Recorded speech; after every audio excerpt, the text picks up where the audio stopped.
মানুষ মধ্যে কোনো মাথাই বা তাদের ঘামায়নি। তারা করেছে উন্নয়নের নাম দিয়ে দেশকে লুটপাট করা হয়েছে। ডিজিটাল উন্নয়নের কথা বলে বাংলাদেশকে ডিজিটাল ভাবে দেউলিয়া করা হয়েছে।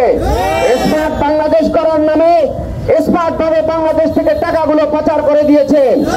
এদেশের শেয়ার ব্যবসাকে ধ্বংস করা হয়েছে।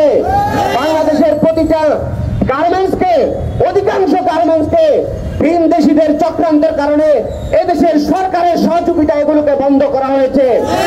আজকে অর্ডার সাপ্লাই না দেওয়ার কারণে এসব ঝুঁকির মধ্যে রয়েছে। অন্তর্বর্তী সরকারকে আমি বলবো, আপনি এগুলো বিশেষ ভাবে নজর দিয়ে এগুলোর সমাধান করুন। এগুলো সমাধান না করে কোনো নির্বাচন হবে না। এদেশে নির্বাচন করতে দেওয়া হবে না। শ্রমিকদের ন্যায্য অধিকার ফিরিয়ে দিতে হবে। এদেশের কোনো যুবক বেকার থাকতে পারবে না। যদি বেকার থাকে তাদেরকে বেকার ভাতা দিতে হবে, তাদের চিকিৎসা ফ্রি করতে হবে, তাদের সন্তানদের লেখাপড়ার ব্যবস্থা ফ্রি করতে হবে। কোন শ্রমিক যদি কাজ করতে গিয়ে আহত হয় বা নিহত হয়, তাকে পেনশনের আওতায় আনতে হবে, তার লাইফ বীমা কার্যকর করতে হবে। কোন শ্রমিক যদি কনস্ট্রাকশন বা যে কোনো কাজে মারা যায়, তার জন্য 2 কোটি টাকার ব্যবস্থা করতে হবে। যদি কোন শ্রমিকের বয়স 60-65 হয়, তাকে একটা রেশনিং এর আওতায় এবং পেনশনের আওতায় আনতে হবে। আজকে বাংলাদেশে একটি পৃথিবীর মধ্যে অন্যতম সমৃদ্ধশালী রাষ্ট্র। কৃষির মধ্যে আমরা পৃথিবীর মধ্যে অন্যতম রাষ্ট্র। আমরা কেন এগোতে পারি নাই? একমাত্র চুরির কারণে। বাংলাদেশের এই জনগণ ভালো, কিন্তু যারা রাষ্ট্র পরিচালনা করেছে তারা ভালো নয়, তারা চোর। সুতরাং এই চোরদেরকে আর ক্ষমতায় আনা যাবে না। সামনে সুযোগ এসেছে।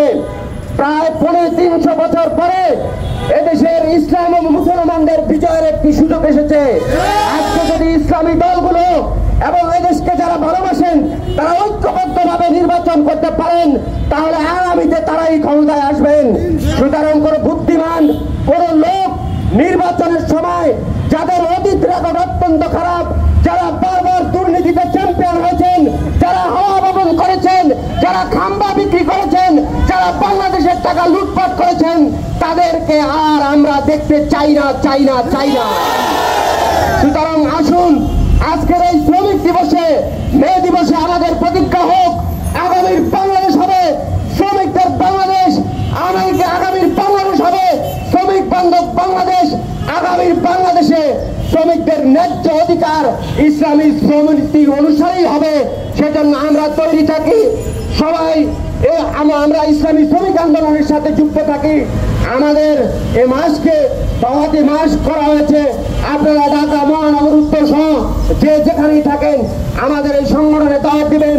ন্যায় এবং ইনসাফ ছাড়া শ্রমিকের অধিকার বাস্তবায়ন হবে না। আপনাদের ইসলামী শ্রমিক আন্দোলনের পক্ষ থেকে, কেন্দ্রীয় কমিটির পক্ষ থেকে আজকের এই প্রোগ্রামের জন্য আপনাদের সবাইকে ধন্যবাদ জানাচ্ছি। আপনাদের সাথে আবারও দেখা হবে, কথা হবে ইনশাল্লাহ।